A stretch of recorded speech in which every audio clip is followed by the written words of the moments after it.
In the 1800s, people trusted their food, not because it was proven safe, not because it was controlled, but because they had no reason not to. And that's where everything begins. Imagine sitting at a table, a simple meal in front of you, bread, a drink, something warm. Nothing looks wrong, nothing feels dangerous, and that's important, because if something looks safe, you don't question it. But what if that trust was misplaced? Because the real danger wasn't obvious. It didn't come from rare foods. It didn't come from luxury meals. It came from something far more dangerous, the ordinary. And this is where things start to change. Not suddenly, not dramatically, but quietly. Because in that time, food wasn't tested. It wasn't regulated. It wasn't inspected. And that created a system where appearance mattered more than reality, where profit mattered more than safety. And most people never saw it. Now imagine this. You wake up in the morning, cold room, dim light, a new day begins. You don't think about risk, you think about routine, because routine feels safe. But that's the illusion, because when something repeats every day, you stop noticing it, and that's where the danger hides. Something small, something subtle, something that doesn't feel like a threat at first, because the real problem was never one meal. It was repetition, day after day, meal after meal, exposure after exposure. And here's the part most people missed. Each meal wasn't just food, it was a layer building over time. And no one saw it happening, because nothing felt wrong, at least not at the beginning. People ate, people worked, people lived, everything felt normal. But over time, something started to change. And this is important, because the symptoms didn't appear all at once. They appeared slowly. Fatigue, discomfort, something not quite right, easy to ignore, easy to explain, until they weren't. And here's where it gets worse, because people didn't look at their food, they looked everywhere else, at stress, at work, at life, but never at what they were eating. Because why would they? It looked safe, and that's what made it dangerous. Now here's the question. If the danger wasn't obvious, if it didn't feel immediate, then where was it coming from? Because the answer is not what you expect. It wasn't one thing, it was a pattern. Breakfast, lunch, dinner. Each one carrying its own risk. Each one adding to the same problem. And by the end of this video, you'll understand why one of these meals was far more dangerous than the others. But we're not starting there, because the most dangerous systems don't begin with obvious danger. They begin with something simple, something harmless, something you would never question. Breakfast. And this is where everything starts, because the first meal of the day didn't just feed the body, it set the pattern, a pattern that would repeat again and again and again. And the worst part, no one had any reason to stop it, because nothing felt wrong yet. But something was already happening, something small, something invisible. And once it started, it didn't stop, because by the time the day moved forward, that first layer was already there. And what came next didn't replace it, it built on top of it. Lunch. And this is where things stop being subtle and start becoming dangerous. By midday, things felt different. Not because people noticed something was wrong, but because the environment changed.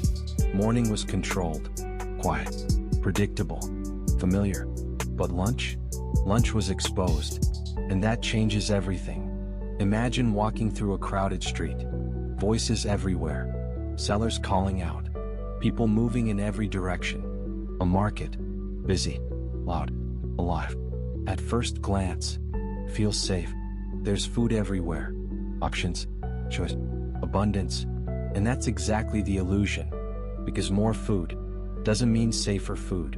And this is where things begin to escalate. Because now, you're not preparing your own meal. You're trusting someone else. Someone you don't know. Someone whose goal is not safety, it's selling. And this is important, because when profit enters the system, standards begin to shift, slowly at first, then faster, until something breaks. Now imagine stopping at a meat stall. At first glance, everything looks normal. cuts of meat hanging in the open air. Fresh, red, clean. But look closer, and things begin to change. Because that meat isn't protected. No refrigeration, no proper storage, no real barrier between it and the environment. Heat, dust, insects, time, all working against it. And here's the problem. Spoilage doesn't wait. It begins immediately, sometimes within hours. And sellers knew this. They understood exactly how quickly their product could lose value. And once it spoiled, they lost money. And that's where the decision was made. Not to throw it away, but to adapt it. And this is where things get worse. Because the goal wasn't to make the meat safe. The goal was to make it look safe. And that's a big difference. Because appearance is easy to manipulate. Reality is not. So what did they do? They treated it. Substances were used to mask the smell, to preserve the color, to slow visible decay. Not stop it, just hide it. And this is important, because if something looks normal, most people won't question it. They rely on what they see, what they smell, what they expect. And if those signals feel right, the decision is made. They buy it, take it home, cook it, eat it, and never realize what they're actually consuming. Now here's where it becomes even more dangerous. Cooking changes everything. It alters the texture, the smell, the appearance, which means, even if something was wrong, it becomes harder to detect. The warning signs disappear, and the meal continues. But meat wasn't the only problem, and that's where the pattern expands. Because once you step into the market, everything becomes uncertain. Prepared food sitting out for hours, handled repeatedly, exposed to the same conditions. Bread produced in large quantities, quickly, without consistency. Items that looked fine, but weren't always what they seemed. And again, this wasn't one bad purchase. It was repetition. Every day, every meal, every choice. And over time, that exposure builds, layer by layer, just like before. But now, the stakes are higher. Because lunch wasn't small, it was substantial. The meal that powered the day, which meant more consumption, more exposure, more risk. And this is where the system becomes clear. Breakfast introduced the pattern, lunch amplified it, and something else began to happen. Something harder to ignore. Symptoms, stronger now, more frequent, but still not obvious. Because no one connected the meals. No one saw the pattern. Everything was separate. Breakfast is breakfast. Lunch is lunch. Different moments, different causes. But in reality, they were part of the same system. And that's what made it so dangerous. Because you can't avoid something if you don't even know it exists. And by the time people started to feel it, it was already too late to trace it back. Because the source was everywhere and still invisible. But this is only the middle of the day. Because what comes next doesn't reset the damage. It completes it. Dinner. And this is where everything finally connects. By evening, everything felt like it was slowing down. Work was over. Energy was low. The day was coming to an end. And this moment was supposed to feel safe. Home. Warmth. A familiar space. Dinner. The most comforting part of the day. At least, that's how it felt. Because after everything the day demanded, dinner wasn't just about food. It was about relief. But this is where the pattern completes itself. Because by the time evening arrives, the damage hasn't reset. It has accumulated, layer by layer. Breakfast started it, lunch increased it, and dinner? Dinner adds the final layer. And this is important, because nothing about dinner seemed dangerous. In fact, it felt like the safest meal of the day. Home-cooked, familiar, controlled. But that's the illusion. Because what people didn't realize is that dinner often depended on everything that came before. Leftovers, food saved from earlier, meat that wasn't sold, bread that remained, ingredients that needed to be used. And here's where things start to break again. Because without refrigeration, food doesn't stay safe for long. Even a few hours can change everything. Bacteria grows, conditions shift, decay continues. But throwing food away? That wasn't an option. For many families, that would mean going hungry. So instead, food was reused, reheated, repurposed, again and again. And this is where it gets worse, because reheating doesn't remove the problem. It doesn't undo what has already developed. It simply makes the food warm again and easier to eat. Now imagine a stew, a common solution. Everything goes in, different meats, different vegetables, different leftovers, all combined. At first, it seems practical, efficient, even smart. But here's the problem. Once everything is mixed together, you can't separate it. You can't identify what's wrong. If something was spoiled, it disappears into the whole, hidden. And this matters, because detection becomes impossible. There's no single taste, no clear smell, no obvious sign, just a meal. And people ate it, without hesitation, because it felt normal. But the body still processed everything inside it. And by this point, it wasn't just one exposure, it was many, stacked together, repeated over time. And this is where the effects begin to show. Not suddenly, not dramatically, but gradually. Fatigue that doesn't go away, discomfort that becomes familiar, a sense that something isn't right, but no clear reason why. And this is critical, because no one connected breakfast, lunch, and dinner. No one saw them as part of the same system. Everything felt separate, independent, but in reality, they were connected. And that connection is what made everything worse, because the body doesn't reset between meals. It accumulates, and when exposure repeats, the impact increases, slowly, quietly, until it can't be ignored. But even then, the cause remains unclear, because nothing looks wrong. Everything still feels normal. And that's the most dangerous part, because when something harmful feels normal, it continues, without interruption, without suspicion, and by the end of the day, nothing seems out of place. A normal routine, a normal meal, a normal life.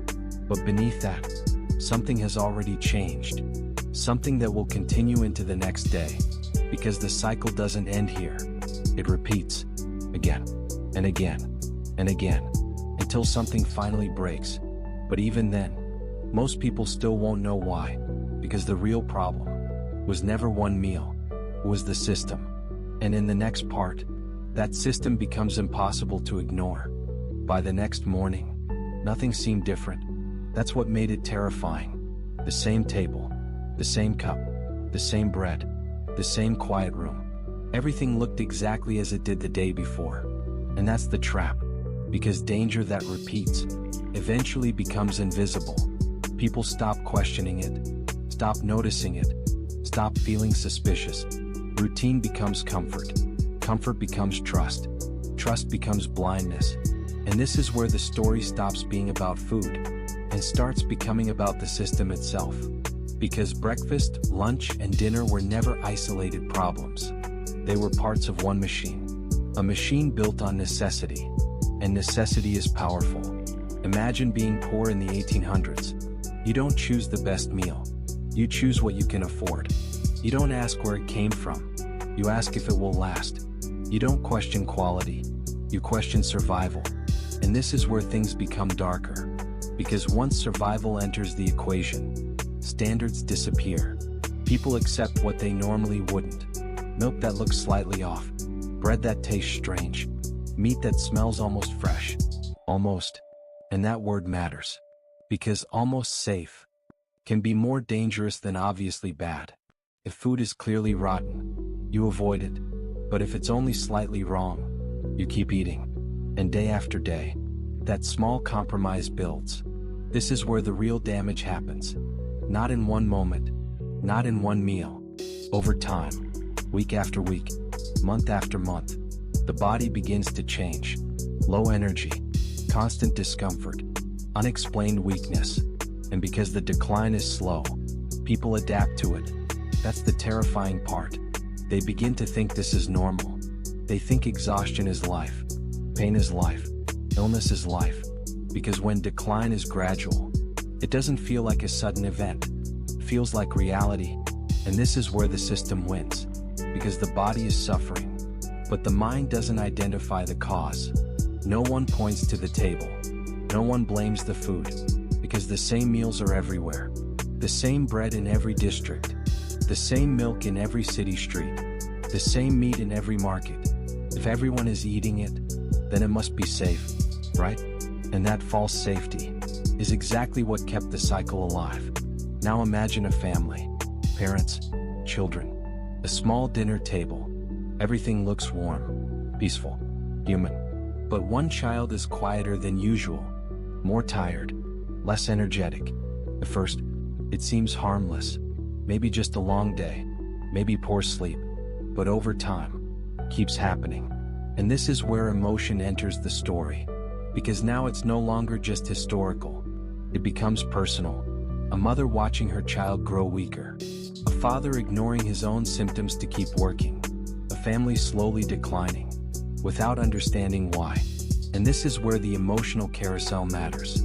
First, sympathy, then discomfort, then dread. Because the audience now realizes something the people in the story do not. The table itself is the threat. The place that feels safest is causing the damage. And that contrast is powerful. Warm home, cold truth, comfort, poison, safety, decay. And this is where the system reveals its cruelty, because it was never designed to protect them.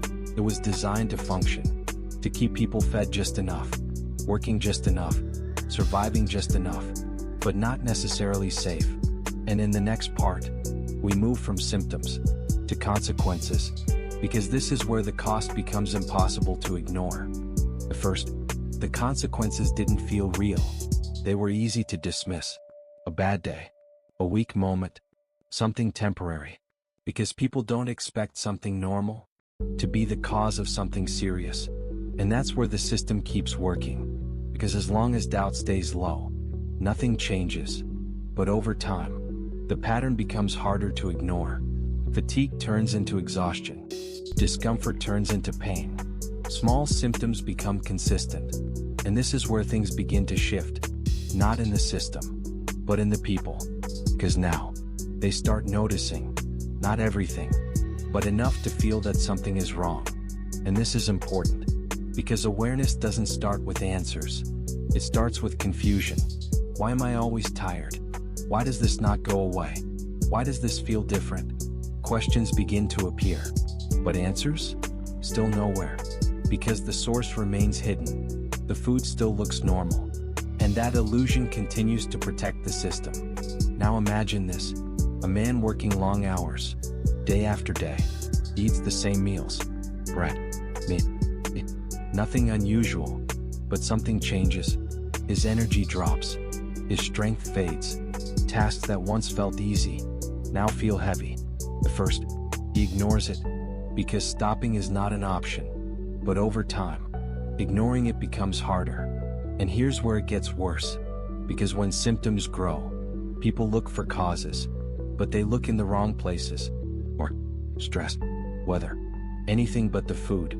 Because food is trusted, and that trust is still unbroken. Now shift to a different scene. A mother preparing dinner. She notices something small. The smell is slightly off. Not enough to throw it away, but enough to hesitate. And this is the moment, the decision point. But survival wins. Food is served, because it looks fine, because it should be fine, because it has always been fine. And this is where the tension peaks, because the audience knows what the characters do not. And that gap creates discomfort. Now here's where the emotional shift happens. At first, there's a small sense of irony. It's probably nothing, but then, that feeling disappears. Because the consequences don't stop, they grow. People become weaker, more sick, less able to recover.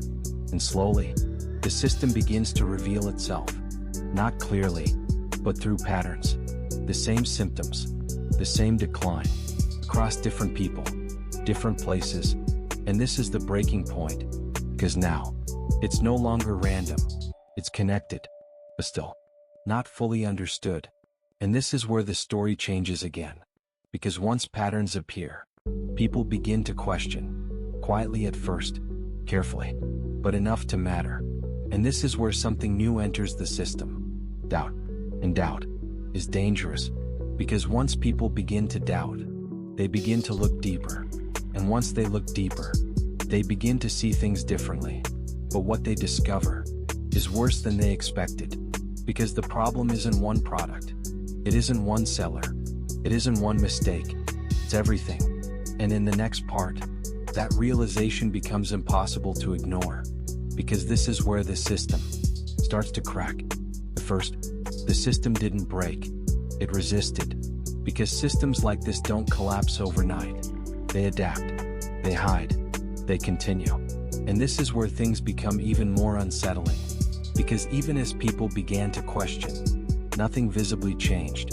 The same markets, the same sellers, the same meals, everything still looked normal. And that's important, because when reality doesn't match suspicion, people begin to doubt themselves.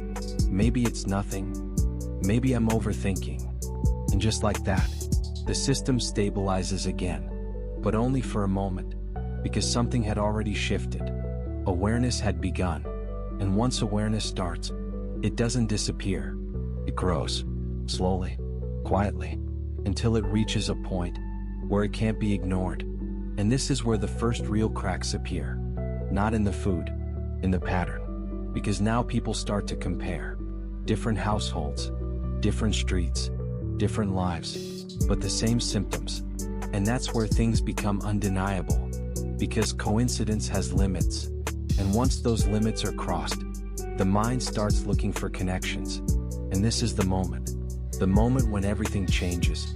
Because now the question isn't, what's wrong with me? It becomes, what's wrong with everything? And that question is dangerous, because it leads somewhere the system was never meant to be examined. Now imagine someone paying closer attention, noticing details others ignore. Food that looks slightly too perfect, meat that lasts longer than it should, milk that behaves differently. Small inconsistencies, but consistent enough to matter. And this is where the illusion begins to crack, because once you notice one detail, you start noticing more, and suddenly, everything feels slightly off. And this is where the tension spikes again, because now, the safety is gone. Even if nothing has physically changed, the feeling changes, trust begins to break. And once trust breaks, everything becomes uncertain. Now think about that. Imagine eating the same meal, but no longer trusting it. Every bite feels different. Every taste feels questionable. And this creates something new. Fear. But not loud fear. Quiet fear. The kind that sits in the background. The kind that doesn't stop you, but never leaves you. And this is where the system starts losing control. Because once fear enters, behavior begins to change. People hesitate. They question. They observe. And that's exactly what the system wasn't built for. It relied on blindness, on routine, on trust. But now, those foundations are weakening. And this leads to the most important shift. Because once people begin to question the system, they begin to look for answers.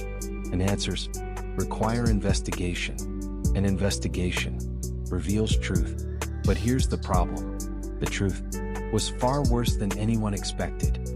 Because it wasn't just one practice. It wasn't just one hidden detail. It was a network, a system built on layers of compromise. And once that becomes visible, it changes everything. But not immediately, because systems don't collapse from truth alone. They collapse from consequences.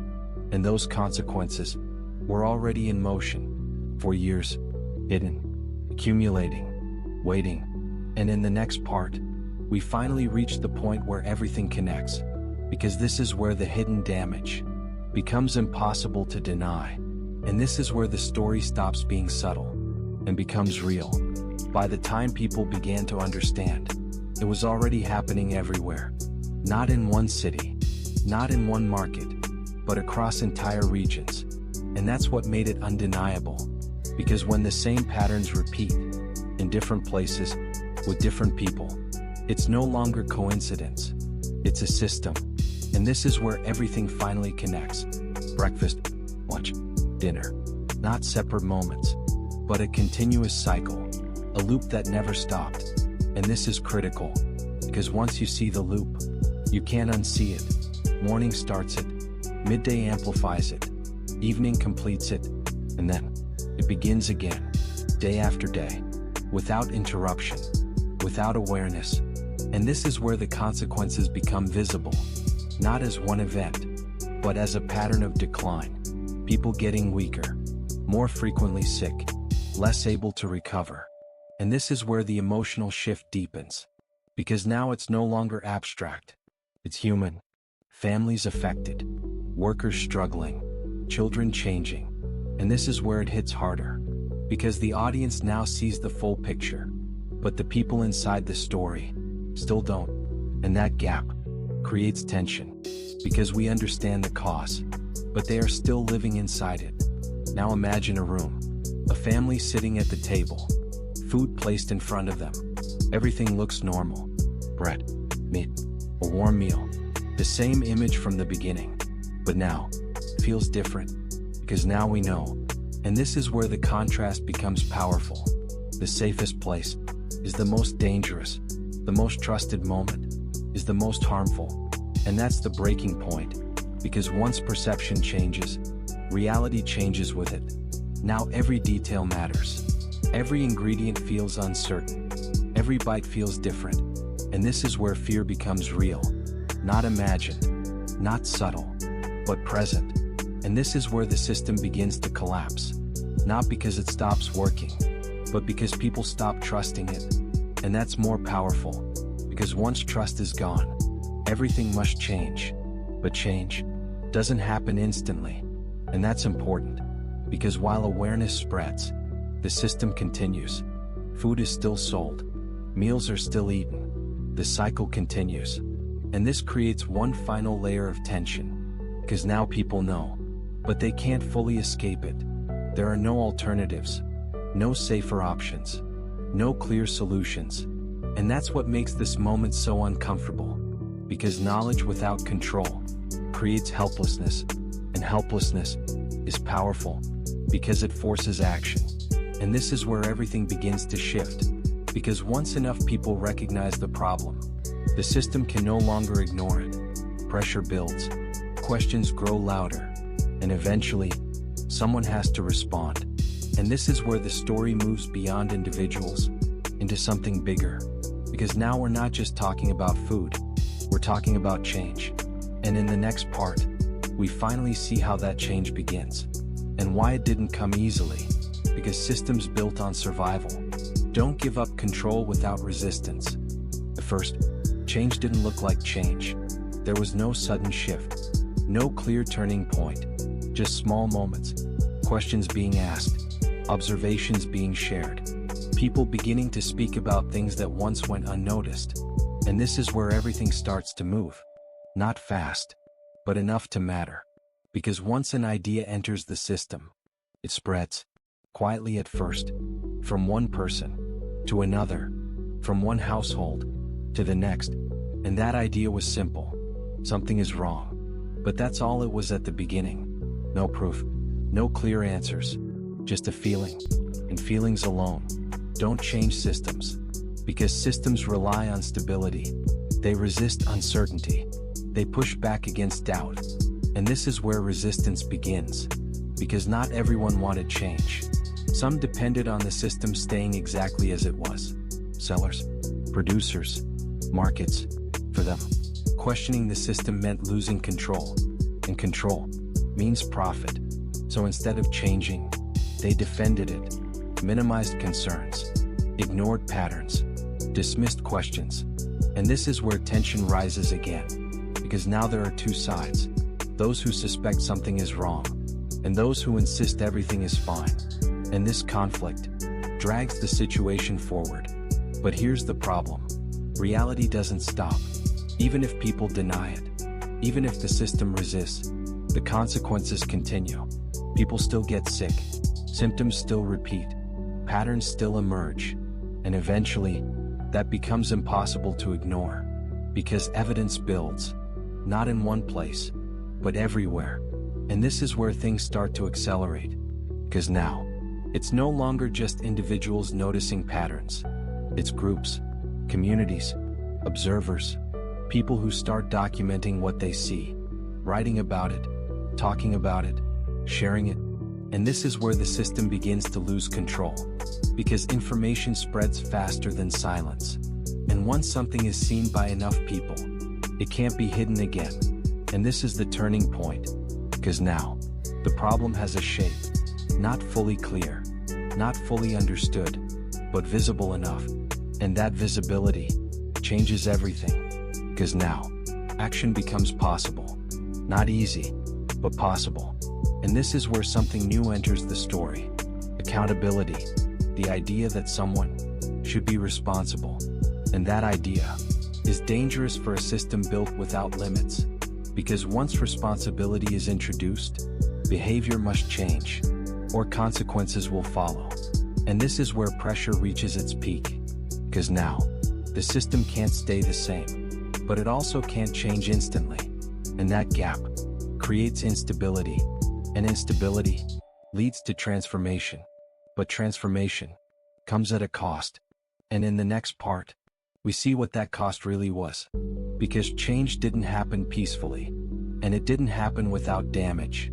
It happened because the system was pushed until it could no longer hold. Change didn't arrive as relief, it arrived as pressure, because by the time the system began to shift, the damage had already been done.